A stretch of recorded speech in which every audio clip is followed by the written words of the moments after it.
So today we're going to take notes on the Trig 4 assignment.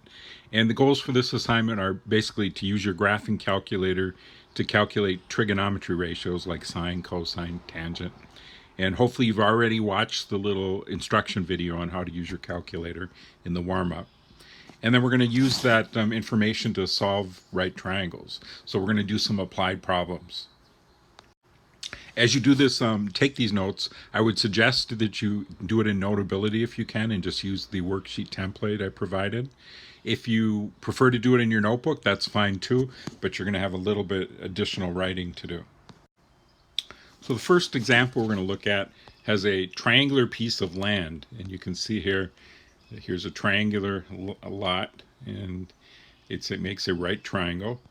And you can see here that there's some streets around that. This is H Street, this is First Street, and then we don't know what this street that makes up the hypotenuse is, but it's another street. This asterisk here is where the bus drops you off, and it says when the bus drops you off, you're 300 feet from the school, and the school's in this acute angle here. So this is 41 degrees, and this acute angle. We could calculate this. How would we calculate it? Well, we know that 41 plus this would equal 90, right? So if I added 9, I would have 50, and so then I would need 40 more. So this would be 49 degrees would be this angle. Didn't ask you to calculate that, but we're just talking through it.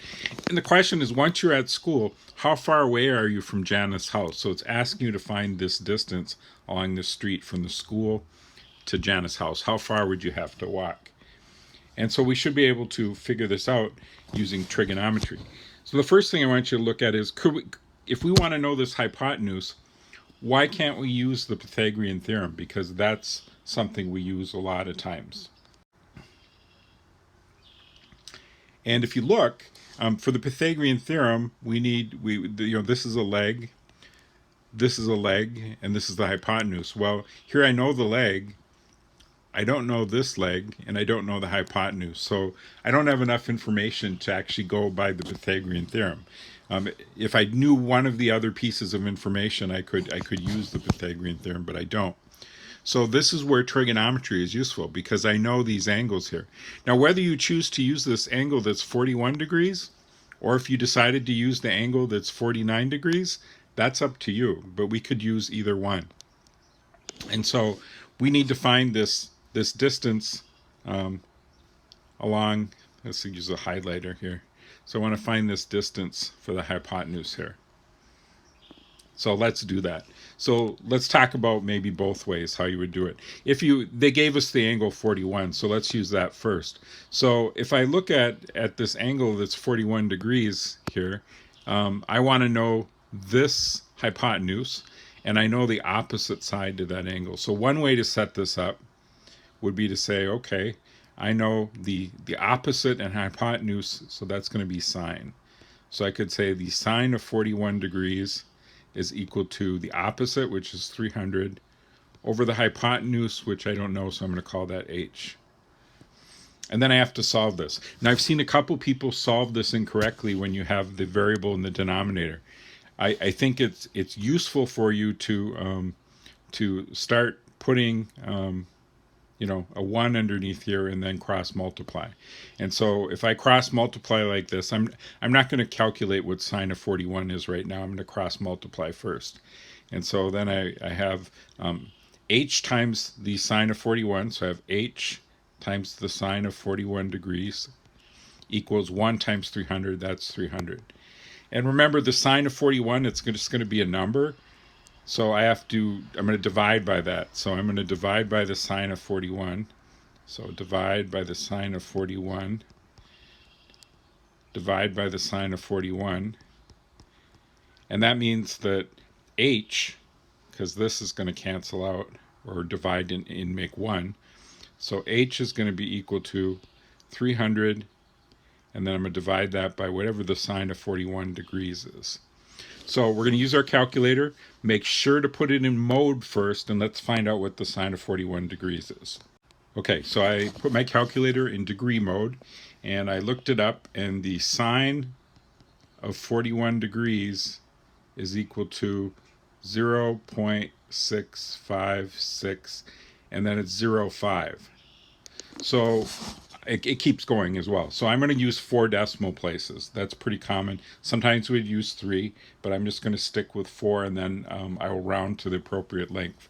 So I'm going to calculate this by saying h equals 300, and then I'm going to divide that by 0.656, and if I round this, that 0 is going to become a 1, so 0.6561. All right, let's do that. So we have 300 divided by 0.6561. And on my calculator, that comes out to be 457.247. Now think about this. We're talking about how far you're going to walk. Am I going to be paying attention to, and this is feet, to 0.2 feet? No, I'm not. So we're going to round to the whole number. And so I'm going to say this is about 457 feet. So that's how far I have to walk to Janet's house. How would this change if I was going to set it up so that I use 49 degrees?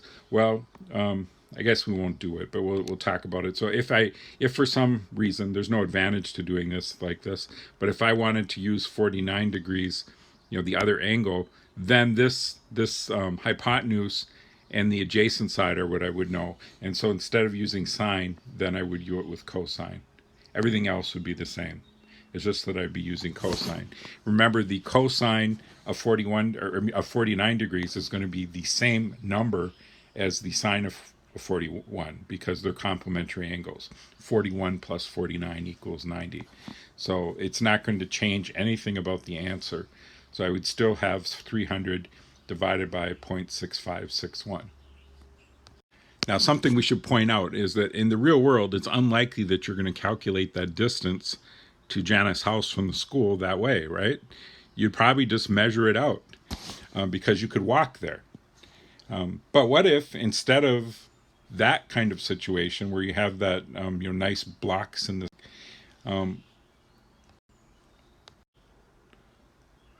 so what if you had this situation instead? So let me see if I can make this bigger. So instead of having the nice path in the city, what if you had this path where this is just a picture I took off the internet, but here's the house across the stream, and you're on this side on this path, and you want to know how far is the distance across. And so if you needed to know that distance going across there, you can't just walk across and measure it. But you could measure the angles. There's tools where you could measure the angles and kind of set up this invisible triangle here, and then you could find that distance. So trigonometry is useful a lot of times when you have landscape features, like a ditch or a mountain, different things where it's in your way, a lake, things that you have to, it's hard to just walk on or through to measure distance. All right, here's the next example, and it's just a bare number problem. And we want to find the legs of this triangle. We know the hypotenuse, and we know the 2 acute angles. Notice again that we cannot use the Pythagorean theorem because we don't have enough information. But trigonometry will help us. And so the first thing we're going to do is we're going to decide whether we want to use sine or cosine. And we have lots of choices here because we know both acute angles, and we can use either one. So let's use sine. So if I'm going to use angle 40, so mark angle 40, and I want to use the sine of 40 degrees. Now sine is the ratio that is the name for the opposite over hypotenuse. So opposite is A, the hypotenuse is 26. So then I just have to multiply the sine of 40 by 26. So 26 times the sine of 40 degrees is going to give me the answer A. And I'll wait for a minute to calculate that. We'll do it all at once, right? So 26 times the sine of 40 degrees. To find the B, well, that's the adjacent side to 40, so I could do cosine. I could say the cosine of 40 degrees is going to be equal to b over 26. And again, multiplying both sides by 26, I would have 26 times the cosine of 40 degrees equals b. Now, what's nice when you know the hypotenuse is your denominator is going to be a number. It's not the variable. So you guys or most people are better at solving these equations than they are when there's a variable in the bottom. Some people tend to make mistakes with the variable in the denominator. So be aware of that when you're doing that. Now, let's calculate that out on our calculator. So first thing, remember, set your mode to degree mode, and then you're going to type in 26 sine of 40 degrees. Your calculator, your graphing calculator will know to multiply it. You could put 26 times the sine of 40 degrees if you wished. All right, and so this works out to be 26 sine of 40 degrees is 16.712, and it keeps going, but it looks like A would be, this is only one, no decimal places actually, so we're going to round to just one. We'll say 16.7. That should be adequate. And then the other one for cosine of 26 times the cosine of 40 degrees, this comes out to be 19.917. So again, we're going to go to one decimal place and say this is 19.9 in length. Now, we could have used the other angle. We certainly could have used 50 degrees. How would that change? Well, then we know the cosine of 50 degrees would give me the A. So this would have been set up as cosine of 50 degrees is A over 26. Remember, the sine of 40 degrees is the same as the cosine of 50, so it works out to be the same answer. Similarly, for the cosine of 40 degrees, that would have been the sine of 50 degrees. So we could have said sine of 50 degrees is B over 26. And these would be the same number. All right, on this problem, we have a boat. Now, why it's very common for people to use boats when they're talking about trigonometry, because when you're out in the middle of the ocean or on a lake, there's no landmarks. Like you can't say turn left at the tree. So they use something called bearings, and they measure that with degrees and the compass, of course. So in the idea is that north is to the top of the map, south is down, west is to the left, east is to the right. Now here we have a boat, and this sailor on this boat, he's supposed to go straight ahead, but he makes a mistake and he turns and goes at a 27-degree angle. So you can see this angle is 27. He goes 120 miles before he realizes that, oops, he's heading in the wrong direction. And so he's going to have to go back to get to where he's supposed to be. And so the question is, how far must he go to fix his error? So we want to know that he made a mistake. He was going at 27 degrees when he should have been going straight east. And he's going to fix it by once he realizes his mistake by turning south. And we want to know how far south does he have to go. So we want to know how long that opposite side of this triangle is. And so we can see here that we have 27 degrees. We know the hypotenuse. He went 120 miles on that hypotenuse. That's the sort of the length of it, right? And then he's going to have to use this opposite side. So should we use cosine or sine? And because we're looking at the opposite side here, we're going to use the sine because we know the hypotenuse. So we're going to say the sine of 27 degrees is equal to the opposite side, which is x, over the hypotenuse, which is 120. And then we can see by this equation that if I multiply both sides by 120, that I'll have x. And so we're going to have x is equal to 120 times the sine of 27. Now I should point out, I realized this last time, the efficient way to do this in your calculator is just to put 120 times, and then you can put the sine key and then 27 in. And it will do that calculation for you. But we're going to actually do the sine of 27 and write it down and then multiply it by 120. Okay, so on my calculator, I made sure it was in degree mode. The sine of 27 is 0.45399. So I'm going to round that up a little bit, and I'm going to say this is going to be 4, 5, and that 9 is going to make the other 9 10, so this will be 4, 0. So this is going to be 120 times 0.4540, and that's x. And when we do finish that calculation, it turns out that this distance for the opposite side is 54.47. So we're going to say 54.5 miles. 54.5 miles.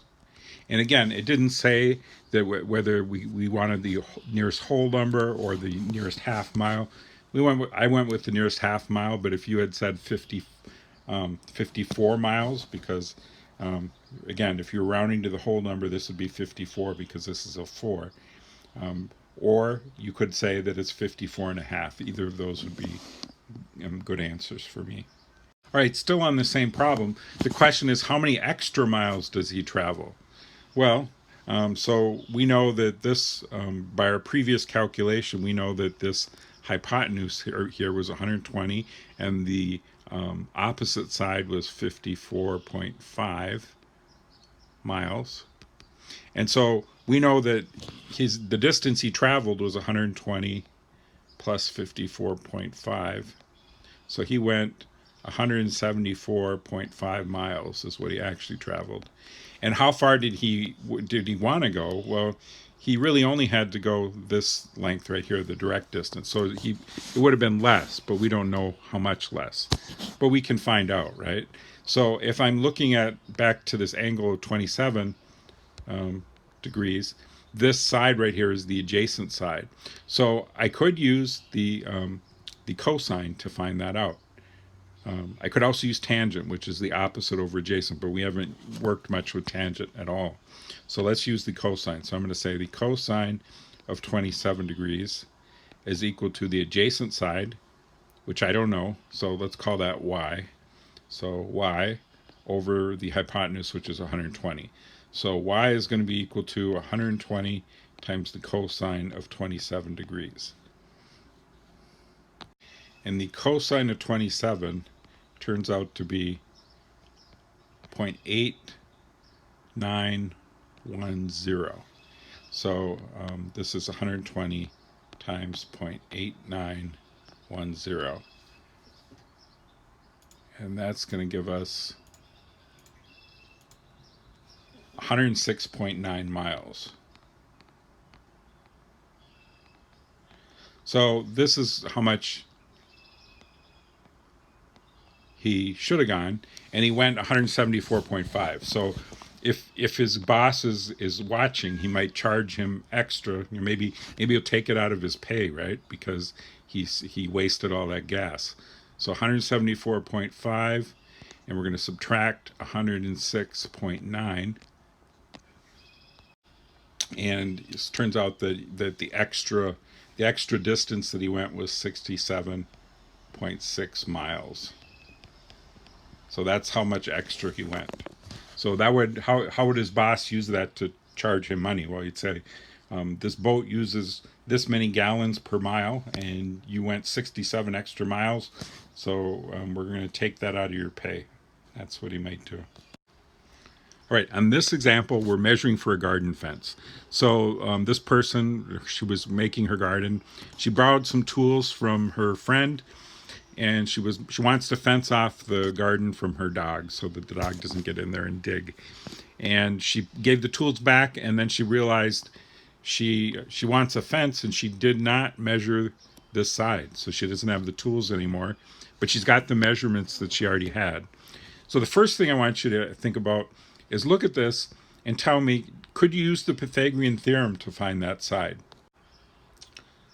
So hopefully what you said was no. And why not? Because it's not a right triangle, right? This is 95, this is 35, this is 50.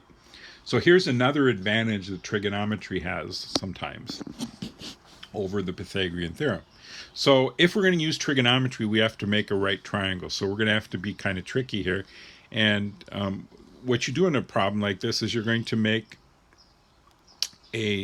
split this angle up like this. Well, I'm going to do a better job than that. So like this, and make a right triangle. In fact, I didn't just make one right triangle, I made two right triangles, right? And now I can find this distance by using the other two triangles. So I have two pieces I need. I'm going to call this one X and maybe call this piece Y. And so just to be clear, this distance X is going to be not the whole length that I need, it's going to be part of it. And the distance Y is going to be the other part. So when I find those two lengths, the answer that I'm looking for, for this other side is going to be X plus Y. So I'm going to have to add them once I find them.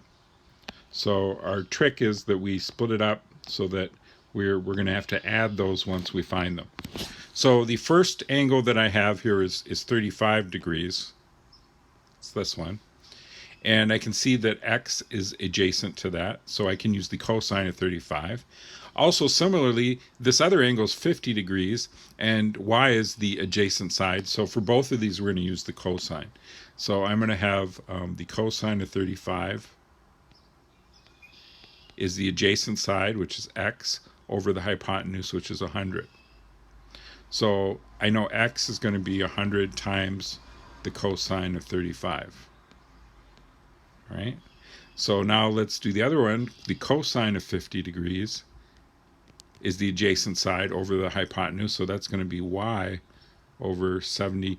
Now, you have 74.875 because you measured it. That seems like a ridiculous measurement, too exact, right?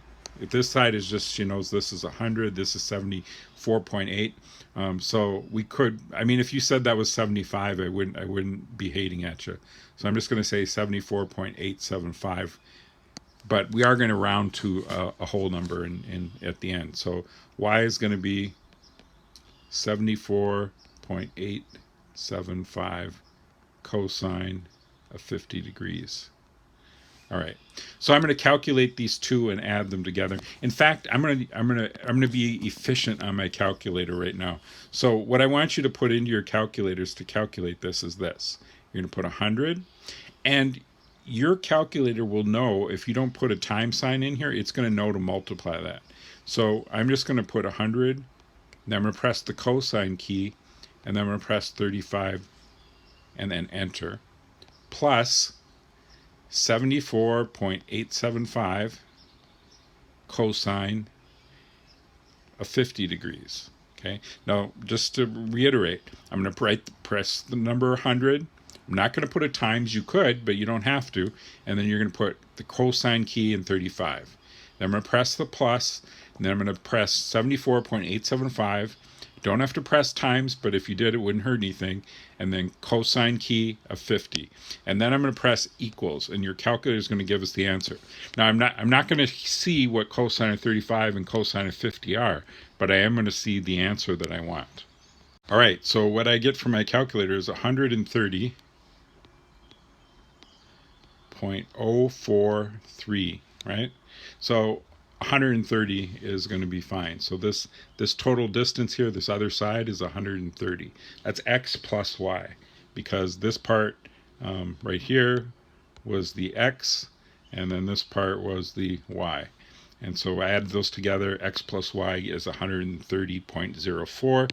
Feet is what this is measured in, I think. Well, it doesn't really say, but it could be feet or meters, but whatever the measurements are. So how much fencing does this person need? Well, they're going to need 100 feet for this side on the top here. Then they're going to need 74.8. So we're buying fencing, so we're going to round up 75 feet, and then they're going to need 130 feet. And so when we calculate this, we're going to have 100 plus 130 plus 70, that's going to be 305 feet. Okay, so I rounded up here. I did, technically we rounded down, we truncated this, right? This was a 0. But this tiny little bit would be compensated by the fact that I rounded up here and bought 75. So we're going to have enough fencing.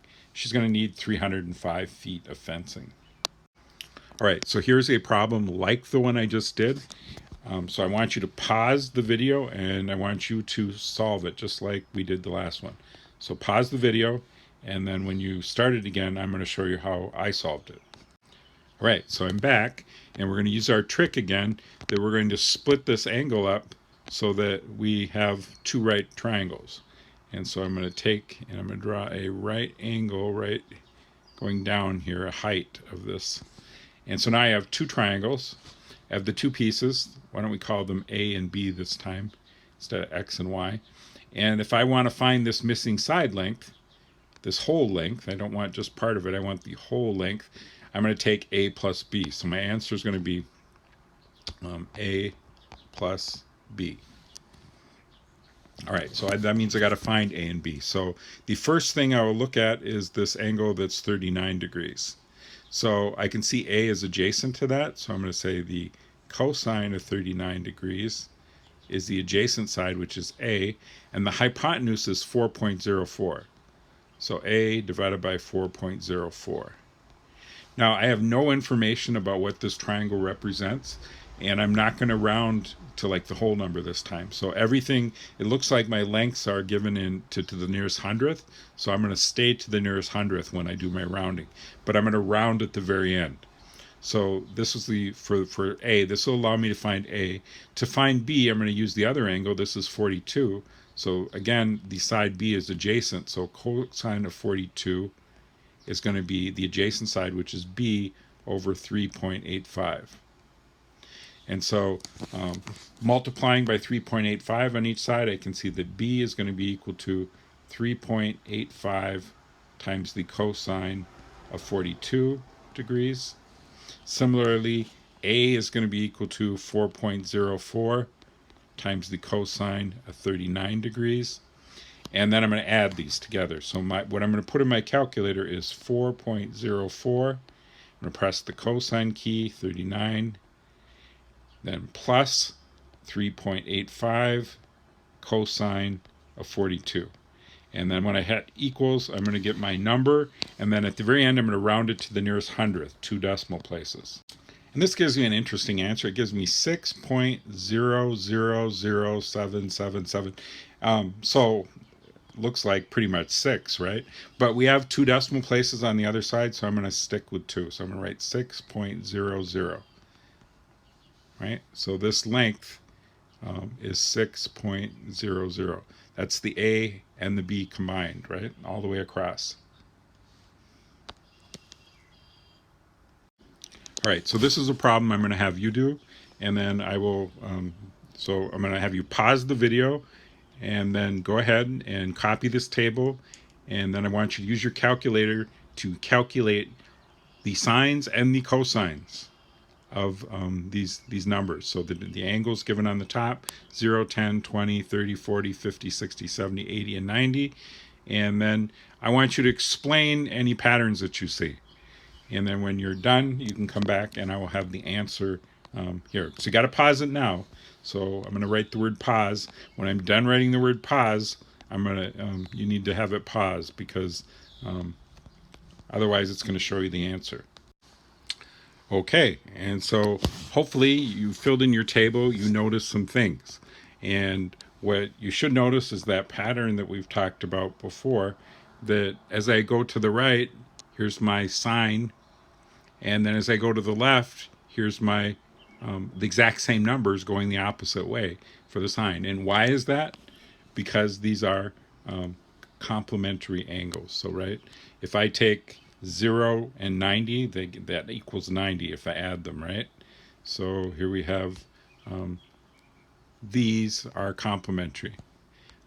Same thing if I take 10 and 80, those are complementary. They add to 90. 20 degrees and 70, that adds to 90. 30 and 60, that adds to 90.